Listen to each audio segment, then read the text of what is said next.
কোথায় চাকরি, কোথায় কর্মসংস্থান, কিছুই তো খুঁজে পাওয়া যাচ্ছে না। মাইক্রোস্কোপ দিয়ে বাজারে কোথাও চাকরি কর্মসংস্থানের সন্ধান নেই, খুঁজলেও পাবেন না। উনি ঘোষণা করছেন, দিতে তো পারবেন না। আমাদের সরকার আসবে, যে তৃণমূল যা ঘোষণা করেছে তার থেকে 50 টাকা হলেও বিজেপি বেশি, এবং সেটা আমরা আমাদের সংকল্পপত্রে পুরো লিখিত যে আমরা কত দেব, এবং গ্যারান্টি দিচ্ছি যে 1500 টাকা যেটা করেছেন উনি তার থেকে বেশি পাবেন। অর্থাৎ প্রত্যেকটি ভাতা যা মাননীয় মুখ্যমন্ত্রী ঘোষণা করেছেন তার থেকে বেশি ভাতা আগামী দিনে বিজেপি সরকার গঠন হওয়ার পর দেওয়া হবে, এবং সেটা মে জুন মাসেই হবে। এই টাকার সোর্স কোথায়, ইনকাম কোথা থেকে হবে, তবে না টাকাটা দিতে পারবেন। আমার মনে হয় ভোটের আগে সেগুলো মিথ্যে প্রতিশ্রুতি মমতা বন্দ্যোপাধ্যায় দিচ্ছে। বেকার বানিয়েছেন হচ্ছে মমতা বন্দ্যোপাধ্যায়। এখন সেই বেকারদের হাতে কাজ তুলে না দিয়ে বেকার ভাতা 1500 টাকা, সেই বেকার যুবকটি বা যুবতীটি এই 1500 টাকায় তার যে সংসার, সে সংসার কি চালাতে পারবে?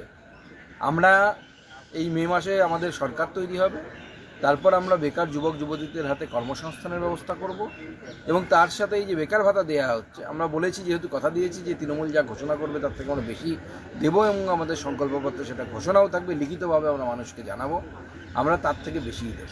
অনেক কিছুতে উনি সেঞ্চুরি করেন।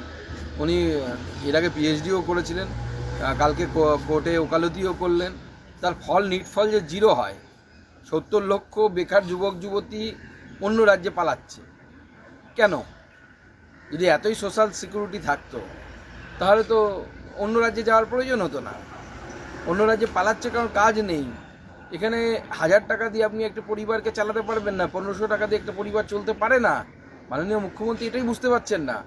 আপনি সোশ্যাল সিকিউরিটির সাথে আসল যে সোশ্যাল রেসপেক্ট যাতে হয় সেটা হচ্ছে চাকরি, কর্মসংস্থান।